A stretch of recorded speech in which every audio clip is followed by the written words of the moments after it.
Donc ce matin, le Seigneur a donné un thème assez compliqué à partager, mais c'est un sujet qui nous intéresse tous. Enfin, on est tous concernés. Et pour ça, on va prendre un passage dans le livre de Matthieu, à partir du verset 9. Donc on connaît bien, hein, mais qui va introduire le message que le Seigneur a mis à cœur. Père, je veux vraiment te rendre grâce pour ce message, pour ce que tu veux nous dire ce matin, mais que vraiment tu prépares aussi nos cœurs à recevoir cette parole, non seulement à la recevoir, mais aussi à la vivre, à la mettre en pratique. Parce que la parole, Seigneur, qu'on connaît, c'est vraiment celle qu'on met en pratique, et on a besoin encore de ta grâce pour mettre en pratique ta parole. Et merci de toucher chacun d'entre nous qui va être impacté par ce que tu veux nous dire, que vraiment ton Saint-Esprit puisse s'exprimer librement à travers ton serviteur. Amen. Donc dans Matthieu 6, 9, donc Jésus qui s'adresse à ses disciples, il leur dit « Voici donc comment vous devez prier. Notre Père, qui est aux cieux, que ton nom soit sanctifié, que ton règne vienne, que ta volonté soit faite sur la terre comme au ciel. Donne-nous aujourd'hui notre pain quotidien. Pardonne-nous nos offenses, comme nous pardonnons aussi à ceux qui nous ont offensés, et ne nous laisse pas entrer dans la tentation, mais délivre-nous du mal. Car c'est à toi qu'appartiennent dans tous les siècles le règne, la puissance et la gloire. Amen. Si vous pardonnez aux hommes leurs fautes, votre Père céleste vous pardonnera aussi. Mais si vous ne pardonnez pas aux hommes, votre Père ne vous pardonnera pas non plus vos fautes. Voilà, donc on va s'arrêter là. Et donc, vous avez deviné, ce matin, on va parler de l'offense. L'offense, je pense qu'ici, personne n'est offensé. Hein, non.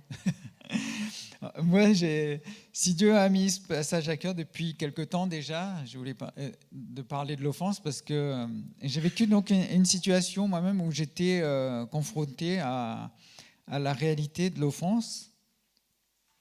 Et j'ai eu des réactions où le Saint-Esprit m'avait repris et me dit « mais non, parce que là, tu n'es pas du tout en phase avec moi ». Parce que mes réactions, c'était justement une réaction de défense, être sur la défense et même voir presque de la vengeance, je dirais. Et le Saint-Esprit me dit « tu pardonnes ». Bon, j'ai pardonné, mais j'ai dit « ok, Saint-Esprit, je pardonne ».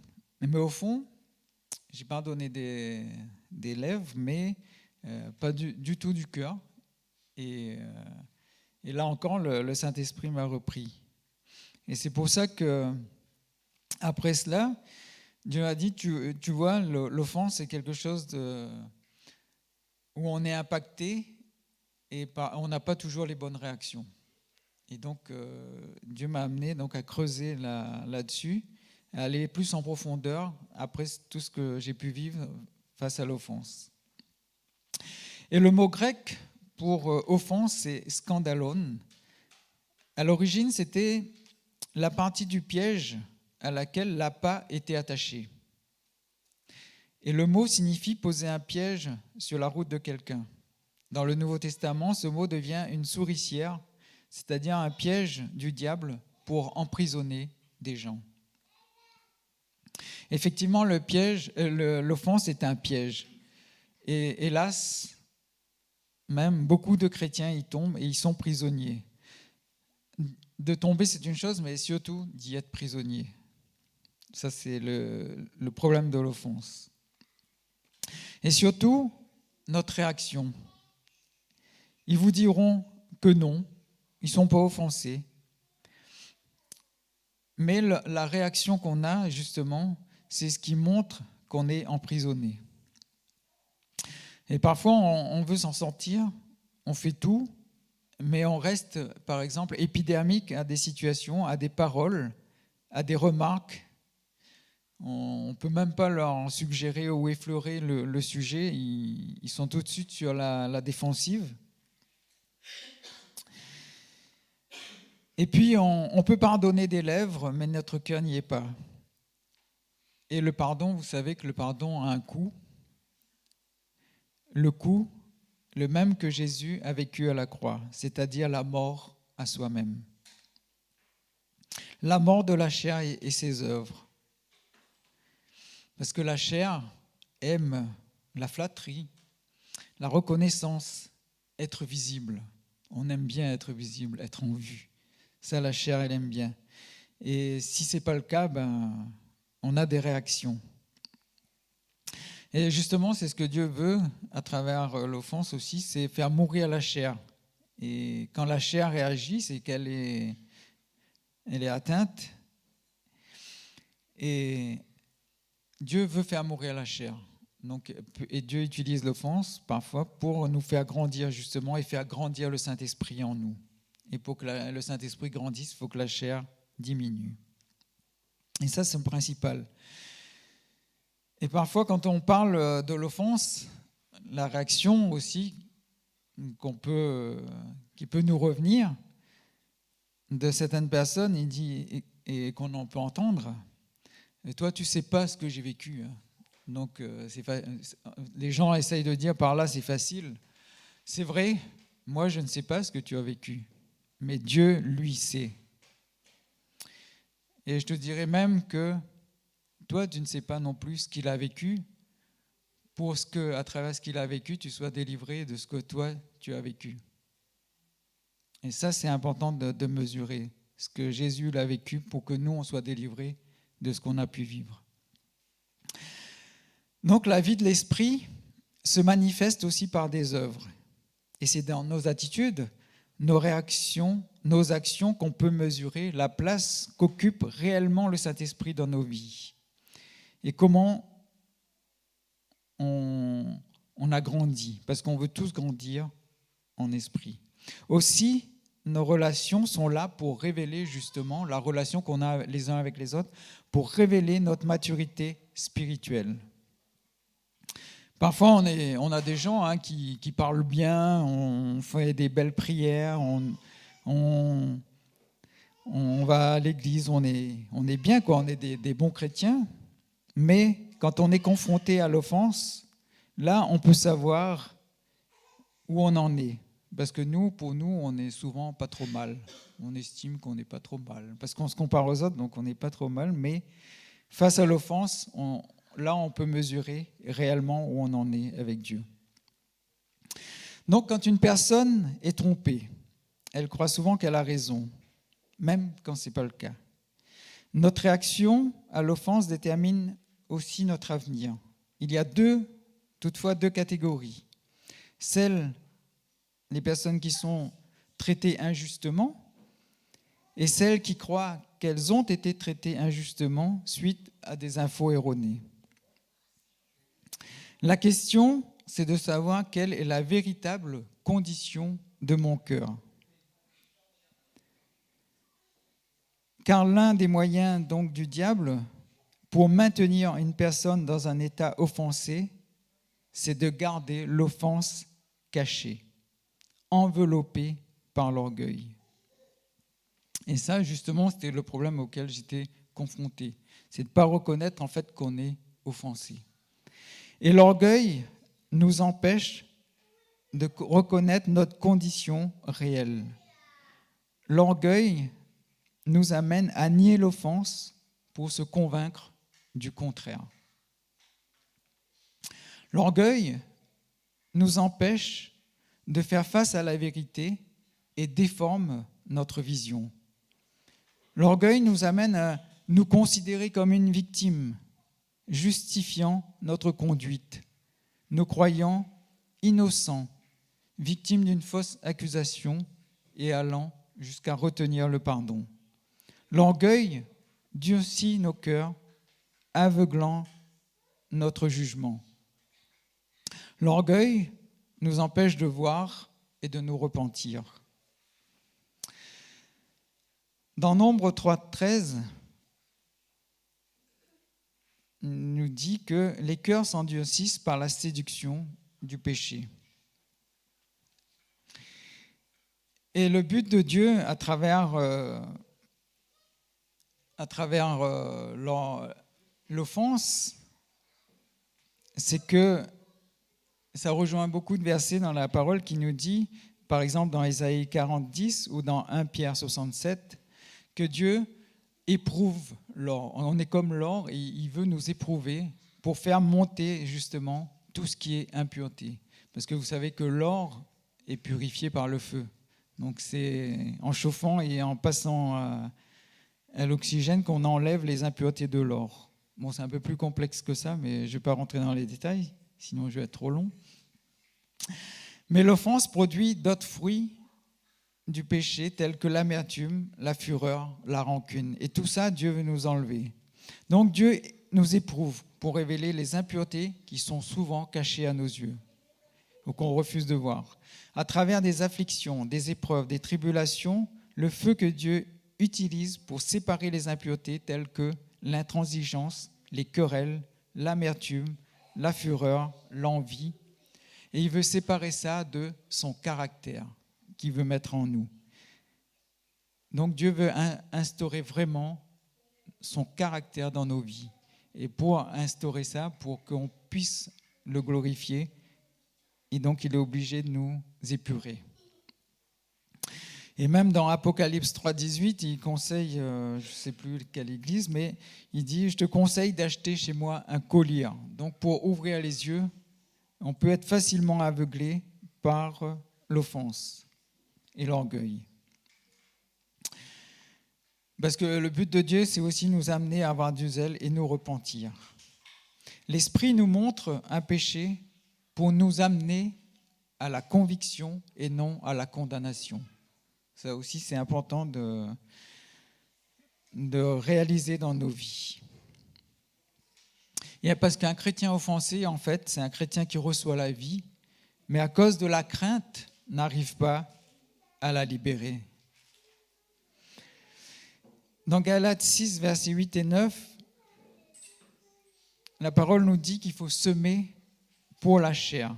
Celui qui sème pour la chair moissonnera de la chair la corruption, mais celui qui sème l'amour de Dieu moissonnera l'amour de Dieu.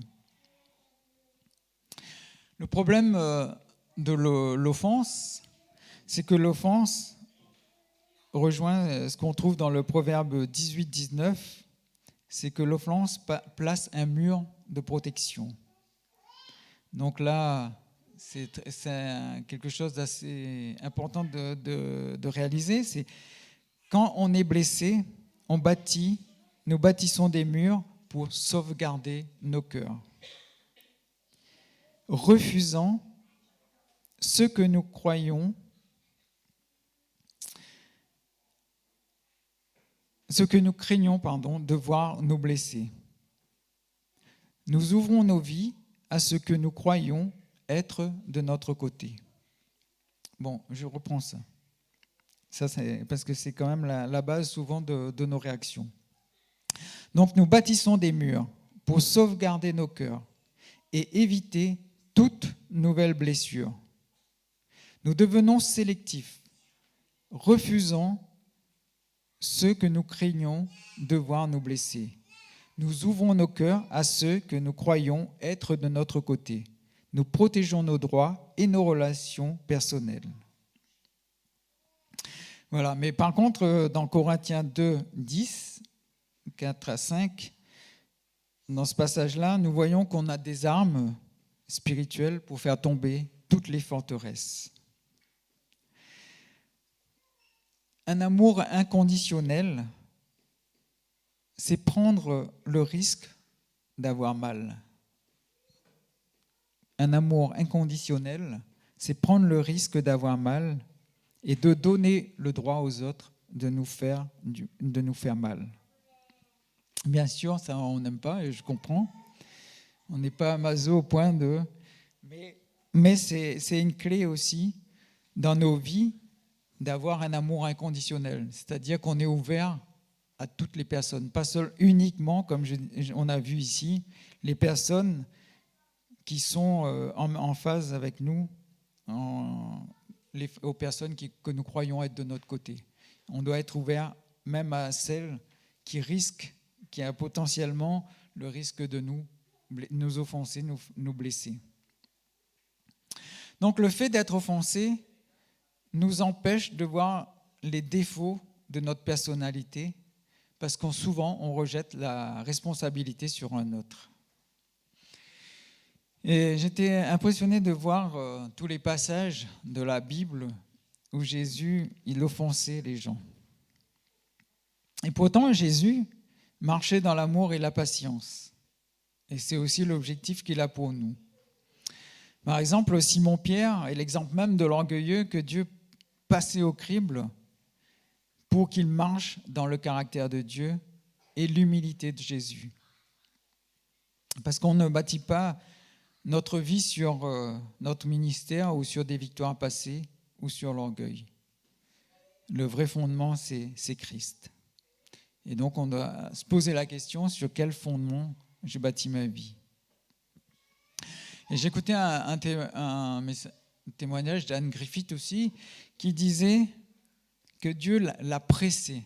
Et Anne Griffith, on sait quand même que c'est quelqu'un qui est à l'écoute du cœur de Dieu, et Dieu l'a pressée pour que les paroles qui rentrent par ses oreilles ne soient pas diluées par ses émotions ou autres, tout ce qu'il peut avoir en nous, avant de sortir de sa bouche. Parce que Dieu est un Dieu pur, honorable, puissant. Et toutes les paroles qui doivent sortir de nos bouches doivent représenter la personnalité de Dieu, un Dieu pur, honorable, puissant. Tout est à son honneur. Un des exemples aussi qu'on peut voir dans la Bible de quelqu'un qui a été horriblement offensé, mais qui avait un cœur qui était purifié par Dieu, c'est David à l'égard de Saül. Et la relation entre David et Saül, c'est une relation qu'on peut aussi retrouver parfois dans nos assemblées, quand il y a des jeunes qui souhaitent avoir des responsabilités. Et ces jeunes cherchent aussi des leaders, des pères qui feraient d'eux des disciples. Mais si pour une raison ou pour une autre, ces jeunes vivent le rejet ou une blessure, il y a un risque toujours potentiel de prendre tout sur leurs épaules. Ils deviennent prisonniers de penser qui les tourmentent. Qu'ai-je fait ou qu'ai-je pas fait? Qu'ai-je fait de mal ou j'ai pas fait comme il fallait? Et souvent, leur objectif, c'est de prouver le contraire à leur leader. Et si rien n'arrange, les dégâts risquent d'être profonds. Et David, lui, était offensé par l'attitude de Saül.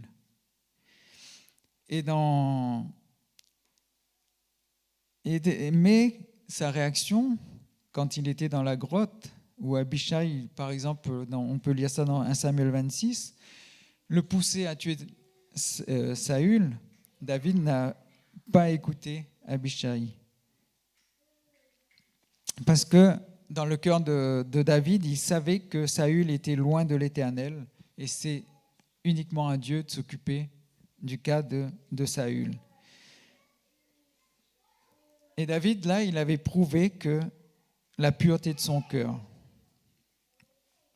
Et si moi-même, je n'ai pas un cœur comme David, je vais par contre tuer. Pas avec une épée comme David pouvait le faire, mais avec une autre épée, c'est notre parole. Et souvent, la Bible nous dit que la parole peut amener aussi la mort. Et Proverbe 18, 21 nous dit justement que la mort et la vie sont au pouvoir de la langue. La parole nous dit aussi, Jacques nous parle aussi beaucoup de la parole, et il nous dit que la parole doit être utilisée pour bénir et non pour maudire.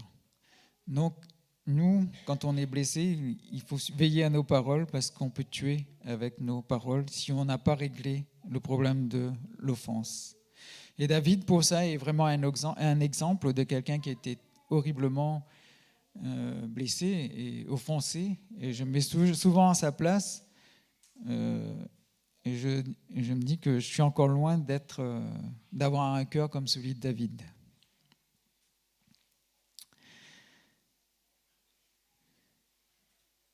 Dans Hébreux 12, versets 26-27, on peut voir que l'offense peut être un moyen utilisé pour...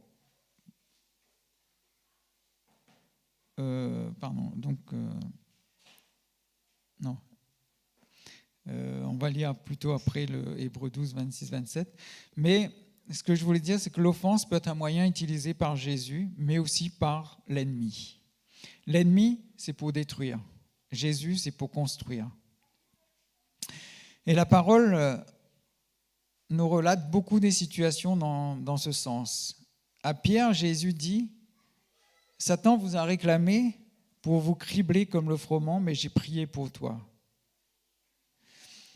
Et pourquoi Jésus a prié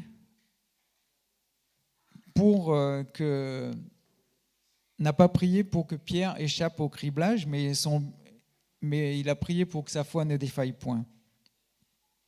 Parce que son but de Jésus, c'était de faire émerger un nouveau caractère chez Pierre, l'équiper pour sa destinée et la mission. Et sa mission, c'était s'occuper des brebis et d'affermir ses frères.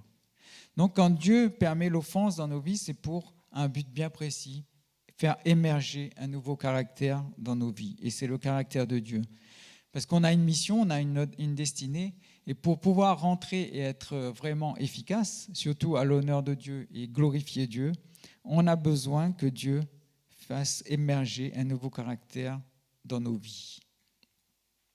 Le but de Dieu, c'est nous amener toujours plus près de lui. Enlever ce qui est mort, récolter ce qui est mûr, nous éveiller, nous unifier à lui pour ne plus être séparés, le connaître comme notre Père. Toute pensée ou attitude de cœur enracinée dans l'égoïsme ou l'orgueil, la confiance en soi, l'indépendance, Dieu veut nous éclairer pour ôter cela de nos vies et nous amener à être enracinés, fondés dans l'amour, notre amour pour Dieu. Avoir une pleine confiance en lui, même quand je ne comprends pas tout. Il veut nous amener à être indépendants de lui, à dépendre de son caractère, l'amour, à vraiment avoir une vie perdue en Jésus. Et justement, pour ne pas être ébranlé par l'offense, il faut être enraciné et fondé dans l'amour, notre amour pour Dieu.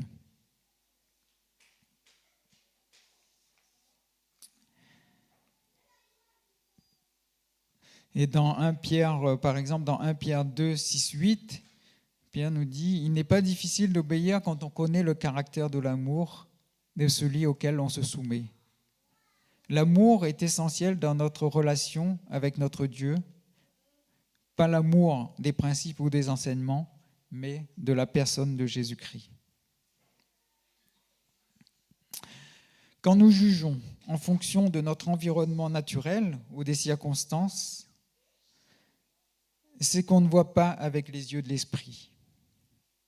Et ça, il y a un exemple flagrant, c'est de voir les enfants. Quand les enfants, souvent, n'arrivent pas à comprendre l'éducation des parents à cause de leur immaturité. Mais plus tard, quand ils grandissent, ils arrivent mieux à comprendre l'éducation des enfants.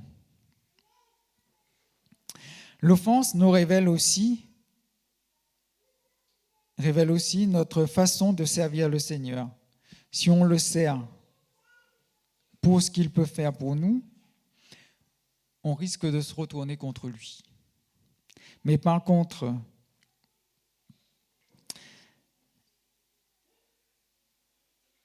si on le sert en mesurant l'immensité de ce qu'il a fait pour nous, de ce qu'il a déjà payé pour nous libérer, et cela nous permet d'être libérés justement de l'offense. Donc nous devons servir le Seigneur pour qui il est. L'offense révèle aussi nos faiblesses et les points de rupture dans nos vies. Souvent, le point où nous pensons être forts est le lieu de notre faiblesse cachée.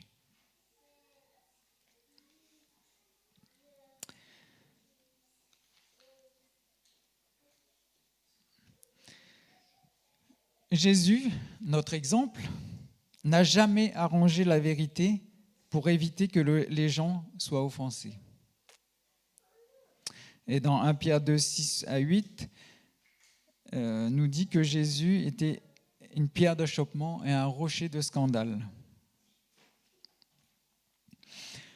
On peut lire dans Matthieu 23, 33 ou Jean 2, 13, 22. Dans beaucoup de ces passages, Jésus offensa les pharisiens et les docteurs de la loi. Il a même offensé sa propre famille.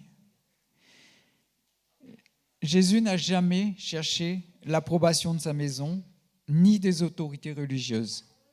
Il refusait d'être contrôlé par leurs désirs. Son but, c'était faire de la volonté de son Père, approuvé ou non. Et il le disait souvent, tout ce que je fais, c'est ce que je vois le Père faire. Donc il ne faisait rien d'autre que ça. Et on avait beau essayer de le piéger, il continuait, il ne se conformait pas à ce qu'on voulait de lui, mais à ce que le Père voulait qu'il fasse. Il a tellement offensé les pharisiens, d'ailleurs, qu'ils l'ont envoyé à la croix.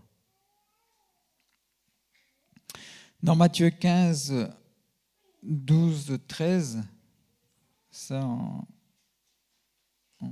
15, 12 à 13, on va le lire, ça, ce passage.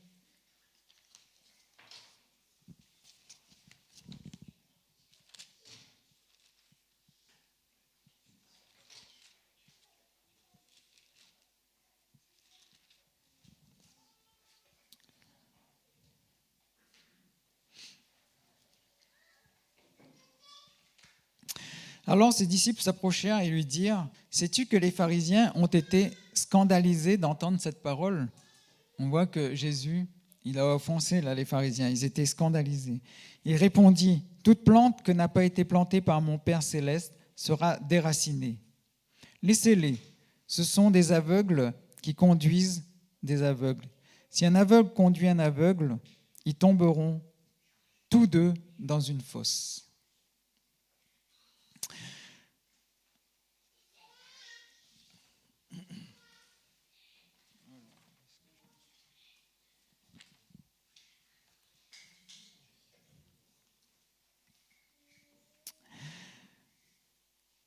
Jésus nous montre ici que l'offense élimineront ceux que Dieu n'a pas plantés. Certaines personnes peuvent rejoindre des églises ou des équipes de ministère, mais s'ils ne sont pas envoyés par Dieu ou n'est pas de Dieu. L'offense qui arrive, quand la vérité est prêchée, révélera leur vrai mobile et les amènera à quitter l'assemblée. Ne faisons donc pas de compromis avec la vérité pour garder des gens. Et Jésus, ça c'est très important, n'a jamais offensé ces personnes pour faire valoir ses droits. Et il avait beaucoup de droits parce qu'il était Dieu. Mais il n'a jamais offensé les gens pour faire valoir ses droits. Et de même, nous, on doit faire pareil.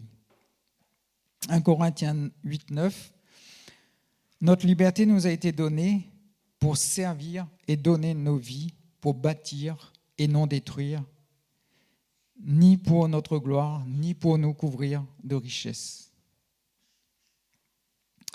Pour se libérer de l'offense, donc là j'arrive au point important, c'est pour se libérer de l'offense, bien sûr, la parole nous dit, comme on a lu dans Matthieu, là, au début, Matthieu 6, il faut pardonner.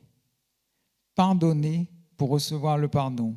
Si on ne pardonne pas, c'est qu'on a oublié la dette que Dieu nous a pardonnée et que cette dette, elle était si grande. Et pour illustrer l'immensité de la dette, Jésus nous a donné une parabole, c'était celle du serviteur impitoyable. Et si on devait chiffrer, ça faisait des milliers d'euros, plus de presque 5 milliards d'euros, je crois, quelque chose comme ça. Mais c'est immense. Donc ça veut dire que la dette, elle est immense. Donc nous, quand on est affecté, quand on est offensé, la première chose à faire, c'est pardonner. Et le pardon, c'est vraiment quelque chose de profond. Et on a besoin vraiment là de l'aide du Saint-Esprit. Et il y a un problème aujourd'hui dans notre société, c'est qu'on est arrivé à ne même plus croire parfois ce qu'on dit. Je ne sais pas si vous avez réalisé ça, c'est qu'on dit des choses, on ne croit plus et du coup, on ne sait plus quand les gens disent la vérité. Et vous savez pourquoi on en est arrivé là? C'est parce que souvent, dans notre éducation, en tant que parents, parfois on dit aux enfants si tu continues, tu vas être puni. Et on le dit parfois même plusieurs fois, mais en réalité, on punit jamais, on ne fait pas ce qu'il faut. Et du coup, les enfants, ils arrivent à dire ils ne sont pas crédibles. Les paroles qu'on prononce ne sont pas crédibles. Et à force d'être formaté comme ça, on finit par arriver à ne plus croire, même des fois, ce qu'on dit. On dit des choses, mais on ne pense pas non plus ce qu'on dit. Jésus, lui, par contre, il pensait ce qu'il disait dans ses affirmations et il voulait qu'on le prenne au sérieux. Donc Jésus est notre exemple en fidélité, en vérité, en intégrité, en sincérité et qui transcende et qui doit transcender même notre culture et notre société. Donc si on a un exemple à suivre, c'est Jésus. Et j'étais frappé aussi en lisant un bouquin d'un témoignage d'un pasteur aux Philippines qui avait résisté à l'appel de Dieu. Dieu avait placé sur sa vie l'appel pour justement le ministère, mais cet homme, c'était aussi un homme d'affaires et il a préféré les affaires que le ministère. Et à un moment donné, il a eu une crise cardiaque et il était en train de mourir. Donc, et là, il est allé voir Jésus, il a rencontré Jésus et Jésus lui a dit justement qu'il en est là parce qu'il avait refusé toute sa vie de rentrer dans le ministère qui était prévu pour lui. Et qui doit revenir sur terre donc pour continuer l'œuvre que Dieu, pour rentrer dans sa destinée. Mais ce qui était important aussi dans le témoignage de ce pasteur des Philippines, c'est que là-haut, Jésus lui a montré aussi que sa belle-mère était en enfer. Et lui, il ne comprenait pas, il dit, mais cette femme, c'était une femme pieuse, fervente, elle allait à l'église et tout, mais Jésus lui a dit, toute sa vie, elle a refusé de pardonner à son mari. Elle a passé toute sa vie sans pardonner à son mari. Et c'est pour ça qu'elle est là. Et là, ça m'a fait vraiment mesurer l'importance du pardon. Et qu'on ne peut pas être offensé toute notre vie et traîner l'offense comme un boulet, mais vraiment arriver à pardonner. Et parfois, il est nécessaire de demander pardon à Dieu, de ne pas avoir pardonné, ne pas pouvoir pardonner, et demander l'aide de Dieu. Tout ce qu'on a besoin pour pouvoir libérer les personnes et leur pardonner. Même si ces personnes ne viendront jamais peut-être nous demander pardon, ou il ne faut rien attendre, même si ces personnes ne reconnaissent pas leur tort, nous, Dieu nous demande, c'est de pardonner. Et la parole souvent nous dit, ne rendez pas le mal par le mal, ne cherchez pas à faire justice vous-même, ne vous vengez pas. Et ce qui nous fait mesurer qu'on a vraiment pardonné, c'est la paix intérieure. Et c'est cette paix qui est vraiment le fruit du pardon véritable, de la libération des offenses. Comme je vous disais, parfois on peut pardonner des lèvres, mais notre cœur n'y est pas. Et dans la réalité, on n'aura pas des réactions, les fruits de l'esprit d'un pardon véritable. Et on a besoin d'aller chercher Dieu, d'aller auprès de Dieu pour pouvoir pardonner. Mais moi, ce que je vous encourage, c'est jamais laisser traîner l'offense dans votre vie. L'offense, c'est comme la mauvaise herbe, il faut l'attaquer dès le départ. Si on laisse les graines tomber, c'est foutu, ça pousse de partout. Donc il faut vraiment l'attaquer dès le début. Et pas besoin d'attendre un retour, mais surtout le retour de Dieu, c'est-à-dire la paix intérieure que Dieu veut nous donner. Et Jésus lui-même, on se souvient de ses paroles, « Père, pardonne-leur car ils ne savent ce qu'ils font ». Dans Colossiens 3, 13, Éphésiens 4, 3 et 32, je ne sais plus ce que j'ai écrit, mais ce n'est pas grave. Mais dans Éphésiens 4, vous pouvez lire qu'il faut faire grâce. Et faire grâce, c'est aussi quelque chose d'important. Et j'ai pris, Dieu m'a fait prendre la mesure de ce que c'est que faire grâce. Ça sera peut-être le prochain message. Entrer dans la culture de la grâce. La culture de la grâce nécessite une révélation de la grâce que Dieu nous a donnée, la grâce qui est dans notre vie, dans notre propre vie. Et cette révélation, elle est illustrée dans la relation qu'avait Barnabas, donc le fils de l'encouragement, avec Paul. Et cette révélation de la grâce que Dieu veut nous donner, il s'agit de voir plus loin de ce qu'on peut voir dans la réalité.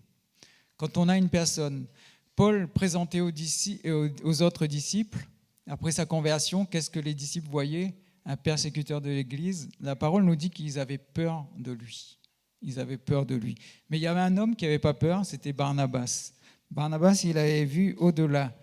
Et heureusement qu'il a vu au-delà parce que nous sommes aujourd'hui issus justement du ministère de Paul qui est allé dans les autres nations que la nation juive pour amener la parole. Et aujourd'hui, nous sommes le résultat de cela. Et Dieu nous appelle aussi à rentrer dans cette culture de la grâce où tu as tellement pris la mesure de la grâce dans ta vie, tu ne vois plus la personne telle qu'elle est ou telle que tu l'as connue, mais tu vois ce que Dieu est en train de faire et ce qu'elle va devenir et comment elle va être utile au ministère de Dieu et qu'elle va rentrer dans la destinée. Et ce que Dieu nous exhorte, c'est de prendre cette personne, de la porter, de la propulser dans sa destinée. Ça, c'est notre mission. Et pour rentrer dans cette mission-là, il faut vraiment vivre toute la portée, la dimension de la grâce dans notre propre vie. Parce que si on en est là où on en est, si je suis là aujourd'hui, c'est à cause de la grâce de Dieu. Si Dieu ne m'avait pas fait grâce, je ne pourrais pas être là ce matin. Et donc, Barnabas, il a pris Paul sous son aile pour le propulser dans son appel. Et ça a commencé par Antioche. Ça, on peut lire dans la parole. Nous devons donc examiner nos cœurs, nous ouvrir à la correction de Dieu, laisser sa parole, discerner les pensées et les affections de nos cœurs. Et le Saint-Esprit, laisser le Saint-Esprit nous convaincre. Veillez à ne pas étouffer les convictions que Dieu met en lumière dans nos vies. Repentez-vous, ouvrez vos cœurs à la correction. N'ayez pas peur de permettre au Saint-Esprit de révéler tout refus de pardonner, toute amertume. On grandit souvent, d'ailleurs, davantage dans les offenses et les plus provocatrices qui nous impactent le plus et celles pour lesquelles on n'a pas été préparé. Il s'agit souvent d'être honnête avec soi-même et de ne pas se voiler la face. Dans Ésaïe 58, 6, la parole nous dit « Détache les liens les chaînes de la méchanceté, renvoie libre ce qu'on écrase. Et on est appelé à renvoyer libres ceux qui sont méchants envers nous ou ceux qui nous ont offensés. On est appelé à détacher ces liens. Donc notre prière, Seigneur, pardonne-lui. Pardonne-lui, je le libère de tout ce qu'il m'a fait. Et dans Matthieu 5, on peut lire, la parole nous dit, bénissez vos ennemis. Et ça, souvent on se demande, mais ça veut dire quoi bénir ses ennemis? Ça ne veut pas dire juste, je te pardonne et puis je te bénis, quoi. Et puis ça s'arrête là. Ce serait trop simple. Ce serait trop simple. Vous imaginez bien que Dieu ne nous dit juste pas, je te bénis et puis c'est fini. Bénir ses ennemis, et souvent, le problème, à la limite des non-chrétiens, on dirait, c'est notre ennemi. Mais souvent, le problème, c'est que c'est des frères et sœurs qui nous offensent. Et les frères et sœurs, ce n'est pas vraiment notre ennemi. Hein? Je ne sais pas comment vous le voyez, ce n'est pas notre ennemi. On n'a qu'un seul ennemi, c'est Satan. Et c'est contre lui qu'on doit se battre. Hein, la parole nous dit qu'on a lutté contre les esprits mauvais dans les dominations, dans les lieux célestes. Donc nos frères et sœurs ne sont pas nos ennemis. Et quand la parole nous dit de bénir nos ennemis, ça veut dire prie pour lui les mêmes choses que tu veux que Dieu fasse pour toi. Prie pour lui les mêmes choses que tu veux que Dieu fasse pour toi. Donc pas du bout des lèvres, mais de la profondeur du cœur. Et pour être sûr de ta guérison, pour être sûr que tu l'as vraiment béni, tu vas voir la personne, tu lui offres un cadeau, tu t'humilies et tu confesses ton attitude erronée et tu demandes pardon à la personne que tu as offensée. Là, quand on a fait ça, on est allé jusqu'au bout de la bénédiction. Et tant que tu critiques, ça c'est un témoin qu'on n'a pas fait ce qu'il fallait, tant que tu critiques, tu n'es pas guéri. Parce que la guérison est un soutien mutuel. La guérison est un soutien mutuel. On se soutient mutuellement pour aller plus loin. 1 Pierre 4,8, l'amour couvre une multitude de péchés. Donc nous devons exercer nos cœurs à demeurer libres de l'offense. Ça, c'est ce que je vous disais déjà. Nous devons exercer nos cœurs à demeurer libres de l'offense. Tant qu'on est affecté par l'offense, on n'est pas mort à soi-même. Il est plus important d'aider un frère qui chancelle que de vouloir avoir raison. Jésus n'était pas affecté par l'offense car il savait qui il était, le Fils de Dieu.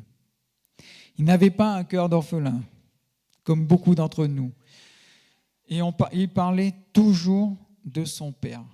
Et quand dans les évangiles, on rend compte que plus de 180 fois, Jésus dit « mon Père », il parle de son Père. Donc, si là, on ne réalise pas qu'il était le Fils de Dieu, c'est qu'il y a un problème. Et donc, ça nous incite à nous dire aussi qui est notre Père. Est-ce que Dieu est vraiment notre Père? Parce que Jésus, il est venu, il a dit nul ne vient au Père que par moi. Donc il est le chemin qui nous amène au Père. Et tout ce qu'il fait, c'est de nous conduire vers le Père. Parce que le plus important, c'est le Père. On a besoin de connaître Dieu comme notre Père, personnellement. Et notre prière aussi, c'est de demander à Dieu, à Jésus de nous révéler le Père. Tant qu'on ne connaît pas le Père, tant qu'on a un cœur d'orphelin, on sera tout le temps affecté par l'offense. On sera très sensible à l'offense. Et l'offense, c'est vraiment un boulet qui est là pour détruire aussi nos relations entre nous, entre frères et sœurs. On est l'Église, on est appelé à représenter Dieu, l'union de Christ avec son Église. Et on doit manifester cet amour. Et si on laisse l'offense dans nos vies et dans nos assemblées, on va pas pouvoir représenter Dieu comme il se doit. Donc on a besoin de connaître nous-mêmes, de connaître Dieu comme notre Père et de demander à Jésus de nous révéler le cœur de Dieu, le cœur du Père. Rien n'est plus déstabilisant dans nos vies de ne pas savoir qui tu es. Il est parfois nécessaire et même souvent de prier chaque jour pour cette révélation, de réaliser que je ne suis pas seul. Et dans Jean 8, 19, Jésus nous dit « Si vous me connaissiez, vous connaîtriez aussi mon Père. » Connaître Jésus pour connaître le Père. Chercher le Père et le cœur du Père pour connaître qui je suis, un fils. Dieu a fait de nous un fils, son fils, sa fille. Et donc tout ça, c'est la base de notre vie chrétienne. Donc quand on est offensé, il s'agit de voir ce qu'il y a dans nos vies, ce qui cloche, qui n'est pas en phase avec le cœur de Dieu. Et pourquoi on en est là? Parce qu'on ne doit pas laisser l'offense subsister.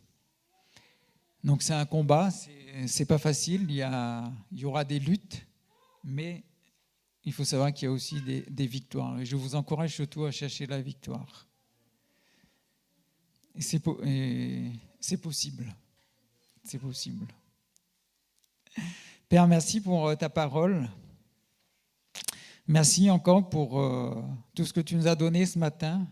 Et merci aussi parce que si tu nous donnes, Seigneur, c'est parce qu'on est capable de le vivre, pas seul, mais avec toi et aussi les uns avec les autres. Parce qu'on est là pour nous encourager, pour nous soutenir, Seigneur, à ne pas garder l'offense dans nos vies, mais à vraiment combattre l'offense comme un poison qui détruit, que ce soit dans les couples, dans les relations entre frères et sœurs, mais aussi dans nos relations avec le monde, Seigneur. On est appelé à pardonner parce que toi, tu as pardonné à ceux qui t'ont crucifié sur la croix. Ceux qui ne te connaissaient pas, Seigneur, tu leur as pardonné. Tu nous appelles à faire de même. Et merci, Jésus, pour nous avoir équipés, de nous avoir donné ton Saint-Esprit qui nous révèle encore ce qui est défaillant dans nos vies, ce qui n'est pas à ta gloire, et qui nous donne aussi les moyens de pouvoir combattre l'offense, de pouvoir accéder au Père et de pouvoir vivre, rayonner, briller là où tu nous places, amener l'amour du Père là où tu nous places. Seigneur, que ton nom soit élevé et glorifié à travers nos vies, à chacune de nos vies, de toutes les personnes qui sont présentes ici ce matin, Seigneur. Et je bénis encore ton saint nom. Je bénis aussi, Seigneur, l'œuvre que tu fais dans chacune de nos vies. Dans le nom de Jésus. Amen. Bon, vous imaginez bien que je vous ai donné quelques pistes, mais il y a beaucoup plus de choses encore. Il y en a qui ont écrit des livres là-dessus. Donc, il y a beaucoup de choses à dire sur l'offense.